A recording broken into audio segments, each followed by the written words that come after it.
Hello students, welcome to the SPI online class of class 7, subject English 2, chapter number 6, verbs. You know, a verb is a word that is used to indicate the position or a condition of the subject, to denote the action of the subject or what is possessed by the subject. For example, Vivekananda was a great monk. Here, the word was indicates the position or state of being of the subject. Who was Vivekananda?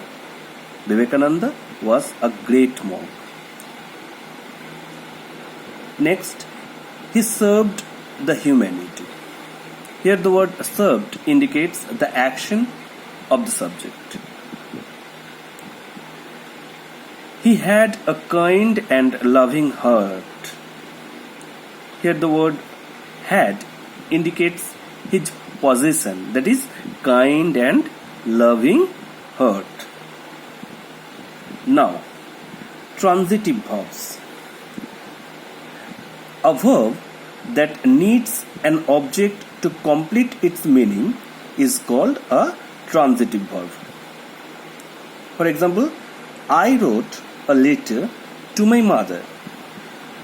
Here there are two objects.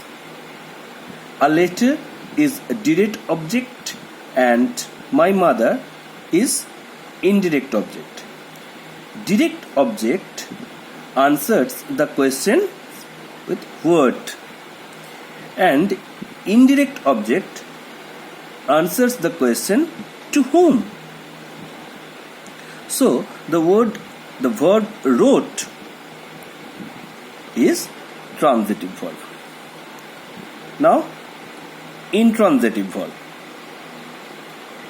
A verb that doesn't require an object to complete its meaning is called an intransitive verb.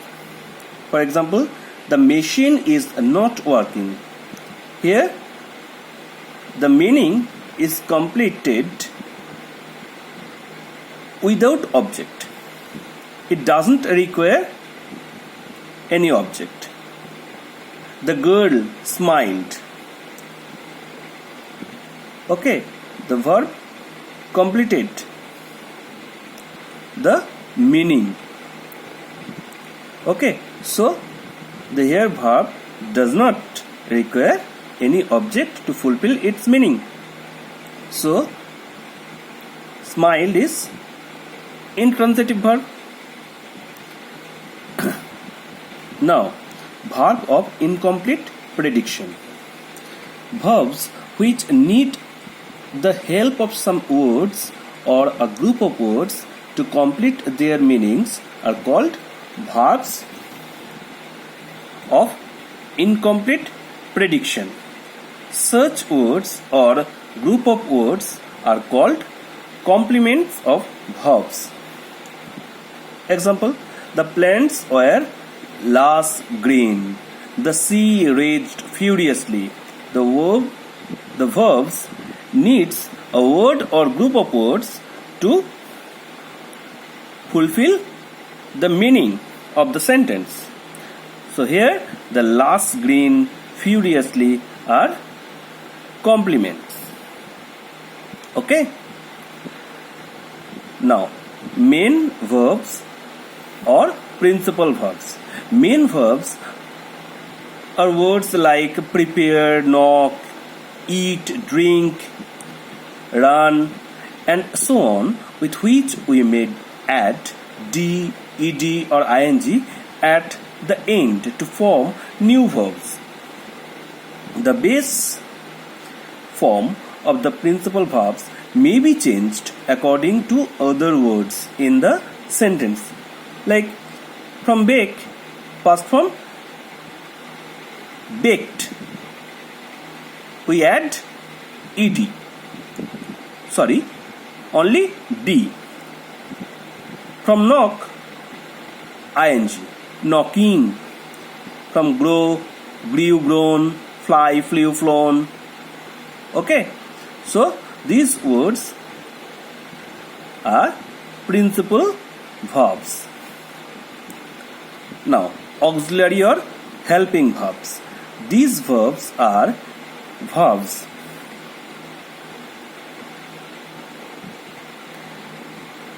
like be, do, can, have. They are changed according to the tenses or to show the manner of actions expressed by the principal verbs. They are also used to form questions and negative sentences. Such as be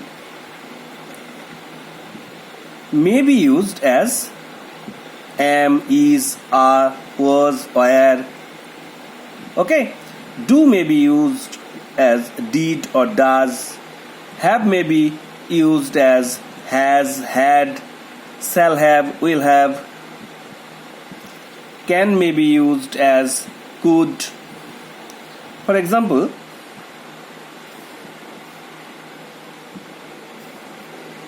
we say I am listening music. Here am is auxiliary verb of be and listening is principal verb. He does not listen to me. Here in negative sentence we use does. Okay.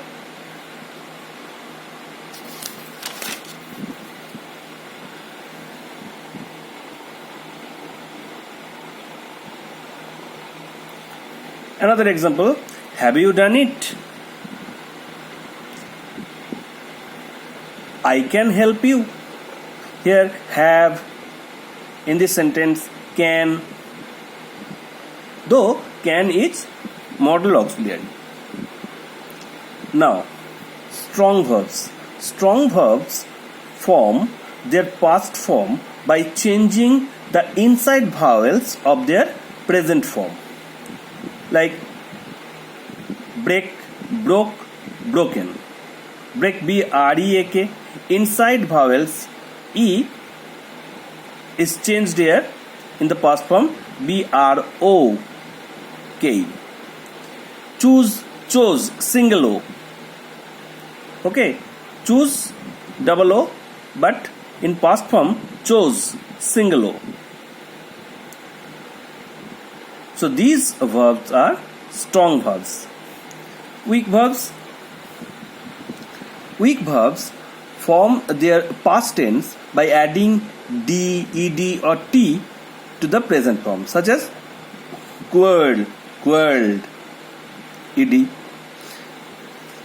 Work, worked, worked, ed. Okay.